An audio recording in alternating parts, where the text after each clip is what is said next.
Bonjour, bienvenue sur le plateau télévisé de West Industrie. Nous sommes au cœur de Rennes Parc Expo pour ce rendez-vous de la sous-traitance industrielle des équipements pour l'industrie et des services aux entreprises.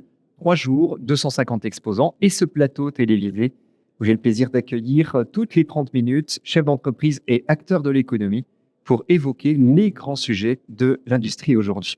Un peu fil rouge de notre salon, le partenariat, la collaboration entre les acteurs de l'économie pour une industrie, pour construire une industrie plus forte, pour répondre aux enjeux de l'industrie, notamment celui de la réindustrialisation. J'ai le plaisir d'avoir avec moi sur ce plateau 3 acteurs d'une solution typiquement bretonne, c'est écrit dans son nom. Cette solution s'appelle BreZFab et elle porte une ambition forte pour l'industrie régionale. Je vous présente Sylvain Gourlaouen, pilote opérationnel du programme BreZFab chez Bretagne Compétitivité. Pierre-Emmanuel Ouérou, chef de projet BreZFab à l'UIMM Bretagne, et Jean-Marc Touélin, conseiller développement industriel au CETIM. Vous l'avez déjà compris, 3 organisations, Bretagne Compétitivité, UIMM Bretagne et CETIM, qui travaillent ensemble. Il y en a d'autres probablement et on va le voir dans quelques instants. Je commence avec vous, Pierre-Emmanuel. Qu'est-ce que BreZFab? Essayez de nous résumer ce qu'est ce projet. Oui, bonjour. Donc, BreZFab, comme vous l'avez dit, est une ambition forte pour l'industrie bretonne. C'est la volonté des acteurs économiques de travailler tous ensemble pour notre industrie régionale. Donc, c'est une initiative qu'on a lancée en 2018 avec la région Bretagne, le CETIM, Bretagne Compétitivité, le réseau consulaire, UIMM Bretagne et les fédérations industrielles que sont l'ABEA, Franchimie Ouest Atlantique, Olivia et Fibois. Donc, on a eu tous la volonté de se dire à un moment, c'est qu'est-ce qu'on fait collégialement, c'est pour soutenir notre tissu industriel. Donc, aujourd'hui, BreZFab, c'est un programme qui a déjà accompagné depuis 2018 près de 500 PME sur une de ses jambes, qui est l'appui aux PME dans son volet individuel. Donc, notre rôle est d'apporter du conseil à ces PME sur des besoins divers et variés qu'on va pouvoir détailler là. Mais BreZFab, c'est aussi tout au long de l'année, c'est des animations collectives qui permettent aux chefs d'entreprise, aux collaborateurs des entreprises de se sensibiliser, de s'informer sur diverses thématiques. Donc, nous avons l'occasion tous les mois d'organiser des webinaires, des ateliers visites. Et tout ça s'exergue une fois par an avec notre événement annuel qui est l'Open de l'Industrie. Alors, beaucoup de choses, beaucoup d'activités. On va reprendre tout ça. C'est ça. Alors, d'abord, première question, c'est partenarial. On l'a bien compris, avec pas mal d'acteurs autour de la table. À un moment, quand même, quelqu'un pilote, quelqu'un gouverne, quelqu'un décide les choses, ou c'est un comité de pilotage? Comment vous fonctionnez? Quelle gouvernance? On essaye d'avoir un pilotage quand même. Ouais. C'est vieux? Non. Donc, à la base, c'est une initiative qui est par et pour les chefs d'entreprise. Du coup, on a la chance d'avoir autour de nous des industriels qui sont présents dans nos instances que j'ai évoquées tout à l'heure. Et c'est avec eux qu'on va donner les orientations de ce programme en partenariat avec nos collègues de la région et d'autres financeurs. Donc, c'est eux vraiment qui nous drivent et qui nous permettent d'avoir aujourd'hui une dynamique régionale autour de BreZFab qui est réellement adaptée aux besoins du tissu industriel et notamment à la cible PME. Qui finance? Parce que tout ça a nécessairement un coût. Les financeurs du programme, donc on est sur des vagues au travers de ce programme. On enclenche en 2025 cette 3e vague de soutien à notre tissu industriel. Donc, les financeurs sont les acteurs que j'ai cités tout à l'heure, notamment l'Europe via le FEDER, la région Bretagne, le CETIM, le réseau consulaire Bretagne Compétitivité, le réseau UIMM également, et l'ensemble des fédérations industrielles que j'évoquais tout à l'heure. Encore une petite question, Pierre-Emmanuel, pour terminer cette introduction de présentation globale de BreZFab. BreZFab, c'est un programme, ce n'est pas un lieu.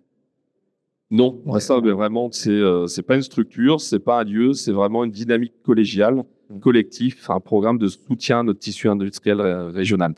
Alors, je suis chef d'entreprise, patron d'une entreprise industrielle.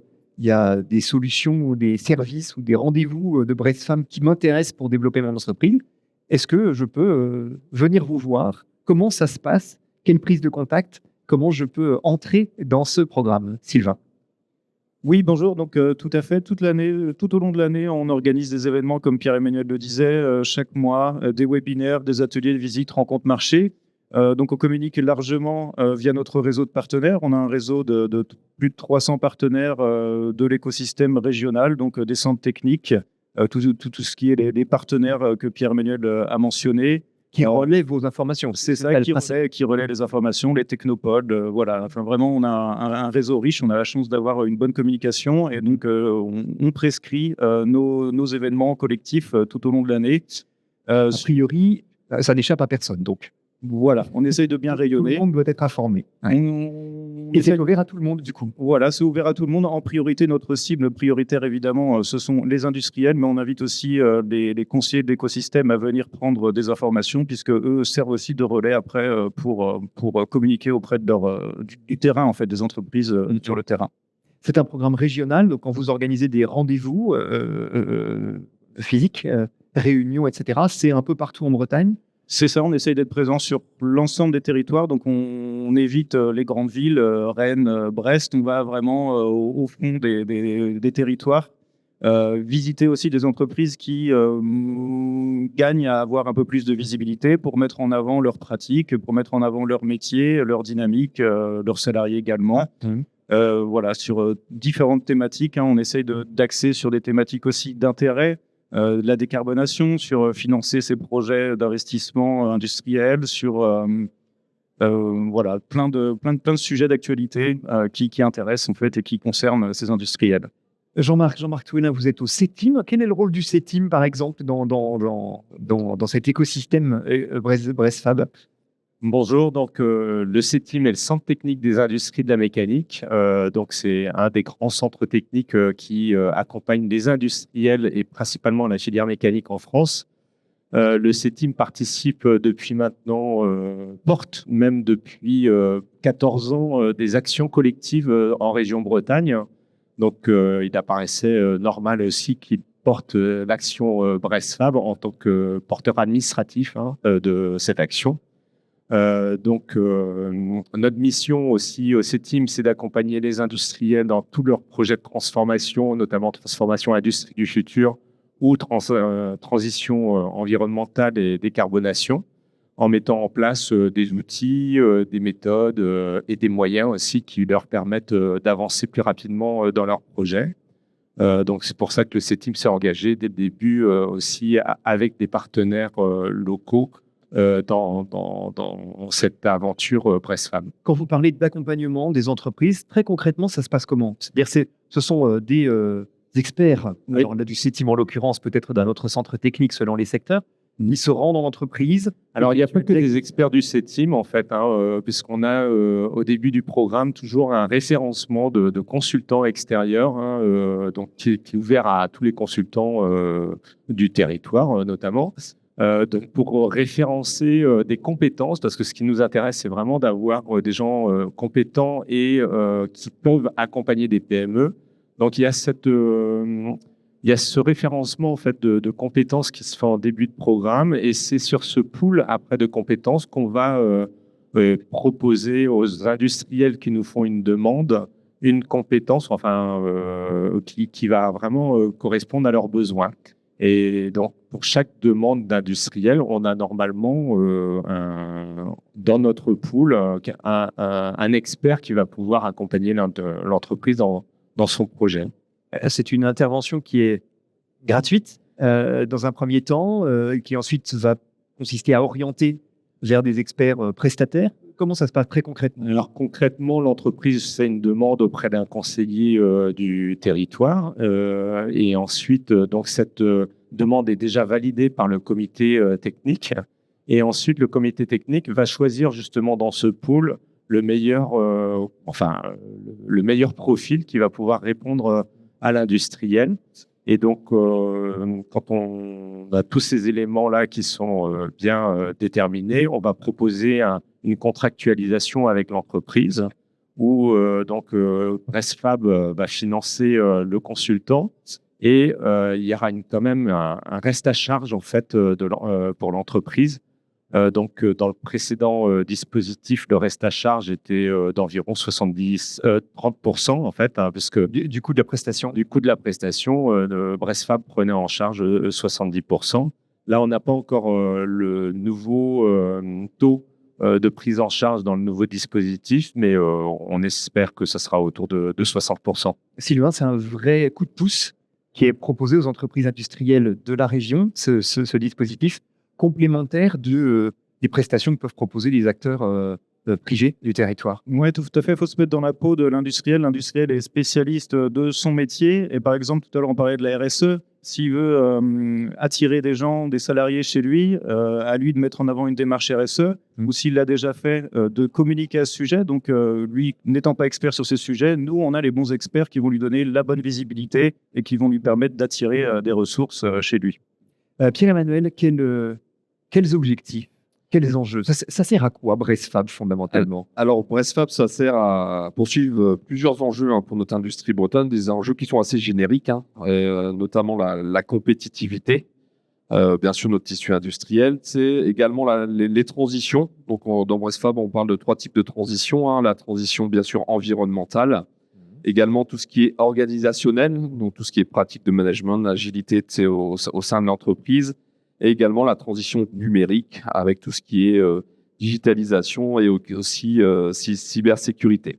Donc ça, ce sont vraiment des 3 enjeux génériques de la dynamique Bressfab, mais aussi on a cet enjeu tout au long de l'année d'animer la communauté industrielle bretonne à travers nos événements. C'est donc juste pour préciser concrètement par rapport à ces enjeux, nous on a un référentiel de thématiques qui est très très large en fait.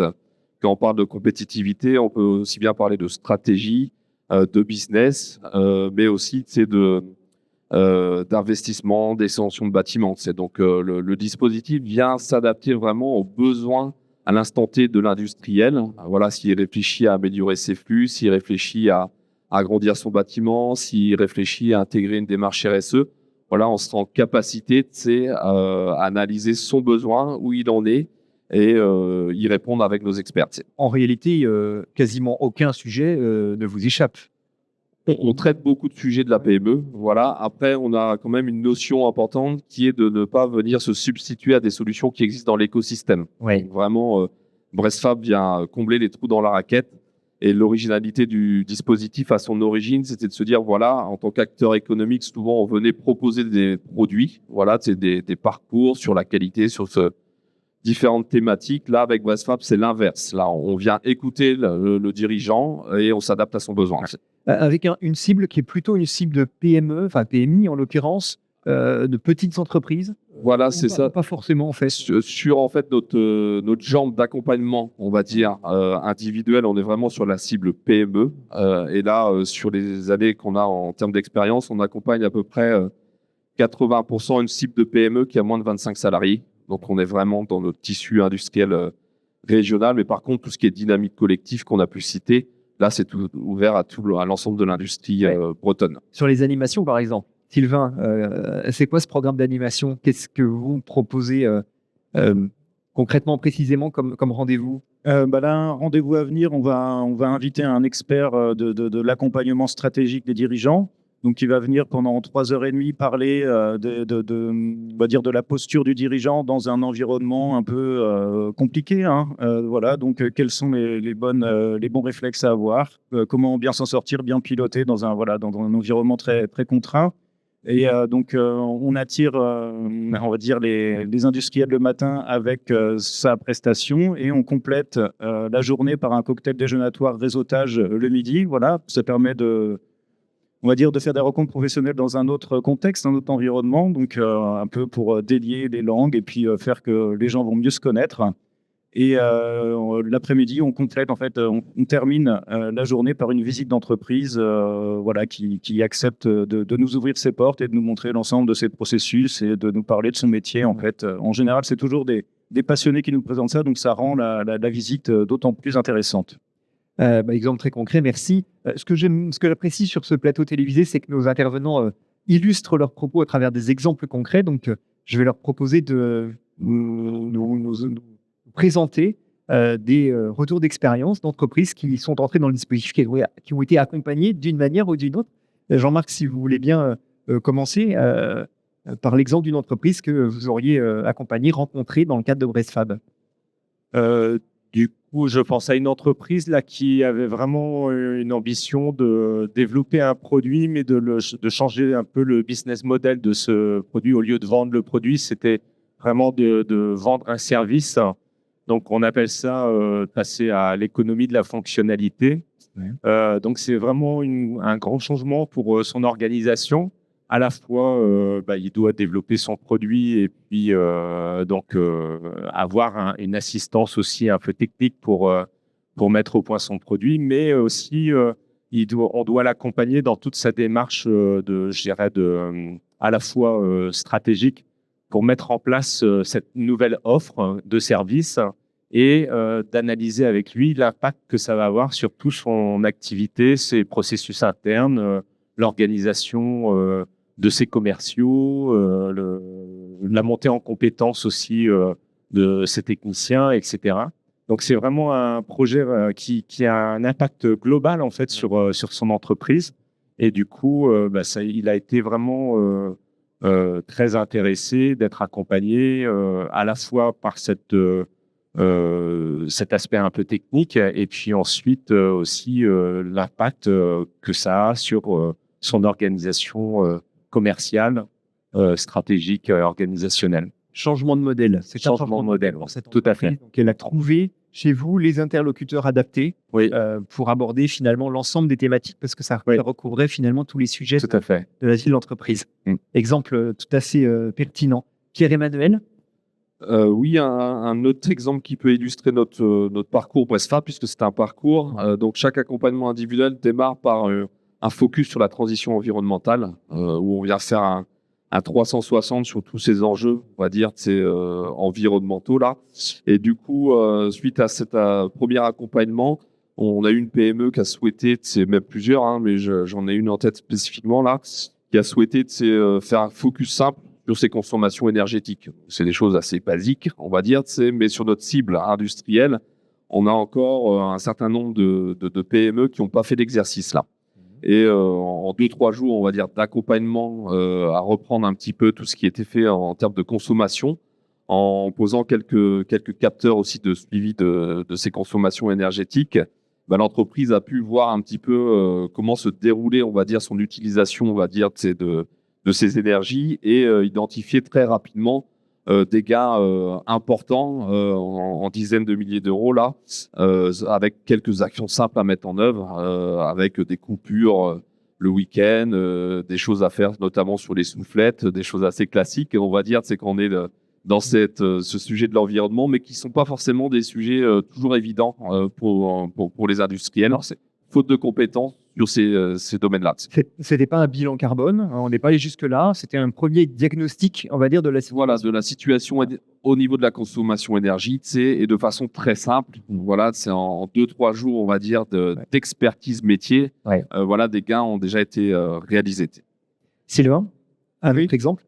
Tout à fait. Donc, Pierre-Emmanuel disait que le tissu industriel était composé par des petites entreprises majoritairement. Donc, qui dit petites entreprises dit aussi petits ateliers. Et souvent, quand l'activité vient à croître, au bout d'un moment, il faut pousser les murs. Ouais. Donc, on nous sollicite également souvent pour faire une extension des bâtiments. Et dans ce cas-là, il faut aussi repenser à tous les flux de production, hein, réorganiser toute la production autour de cet agrandissement, en fait.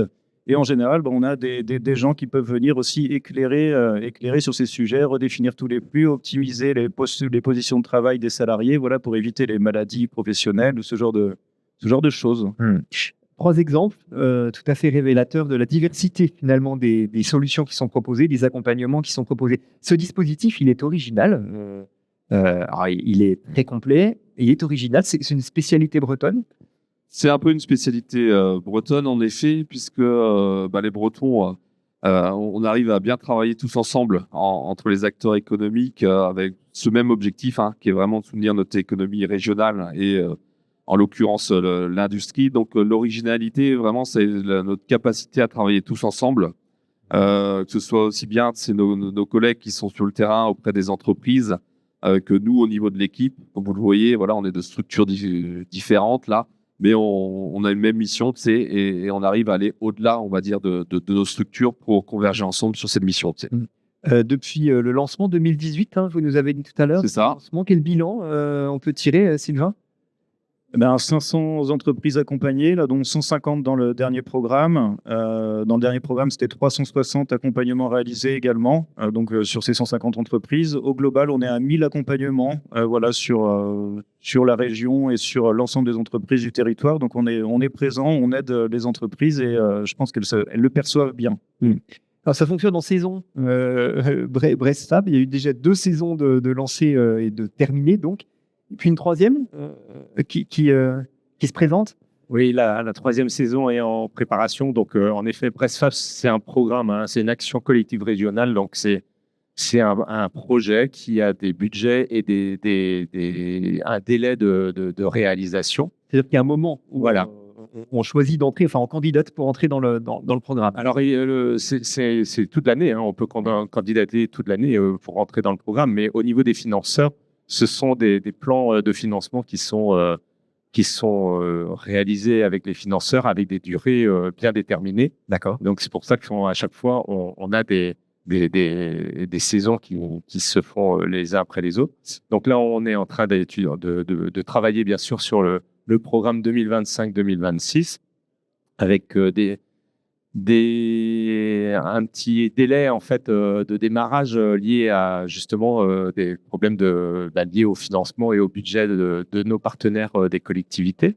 Mais on espère bien pouvoir démarrer ce programme dès le mois de juillet pour avoir commencé les accompagnements individuels des entreprises au mois de septembre. Donc, BrestFab est toujours actif, vous nous rassurez là-dessus, et ça continue. Alors, on attend une décision finale au mois de juin pour statuer, mais normalement, ça devrait se faire. D'accord.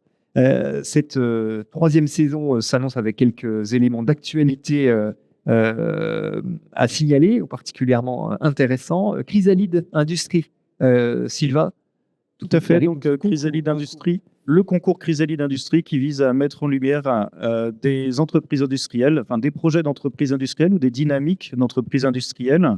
Ça peut être des collaborations, des entreprises qui travaillent ensemble pour relocaliser des activités et faire de la production non pas made in France mais made in Bretagne. Des entreprises qui sont fières de présenter leurs projets RSE, qui sont fiers de présenter leurs innovations technologiques également, parce que voilà, il y a des entreprises qui brillent en Bretagne sur différents sujets. Bien sûr. Donc ça, c'est l'occasion, ce concours est l'occasion pour elles, d'une part, de rencontrer les acteurs de l'écosystème lors des pitchs. Il y a des pitchs de 10 minutes qui sont organisés en amont, en fait. Chaque représentant d'entreprise a l'occasion de présenter son projet. Les jurys qui jugent ces pitchs sont composés par les financeurs du programme, des banques, des partenaires, tels qu'on en a parlé avant, et aussi des experts, des chefs d'entreprise qui ont aussi été lauréats les années précédentes. Et donc, ce jury ensuite récompense, on va dire, les entreprises candidates sur différentes thématiques. On a la relocalisation, la décarbonation, par exemple, la diversification d'activités ou l'innovation au sens très large, que ce soit technologique, organisationnel ou social. Et donc, les trophées aux lauréats sont remis lors de notre événement annuel, l'Open de l'industrie. Voilà, avec un coup de projecteur. Ouais. Et les candidatures sont ouvertes? Les candidatures sont ouvertes là, actuellement, donc je suis en phase là. Voilà, c'est ça, c'est maintenant. C'est maintenant, allez-y. Donc, rapprochez-vous de l'équipe de BrestFab pour tout savoir sur la manière de candidater. Alors, l'Open de l'industrie, on y arrive. Votre événement phare de l'année, vous nous avez dit tout à l'heure, ça aura lieu à Lannion le 7 octobre. En quoi consiste cette journée, cet événement? Tout à fait. C'est donc l'Open de l'industrie fête ses 10 ans en fait cette année. Donc, on est très fiers avec cet événement de réunir en fait la famille de l'industrie, donc à la fois les industriels, les acteurs économiques. C'est une belle journée, hein, c'est la fête de l'industrie, l'Open de l'industrie.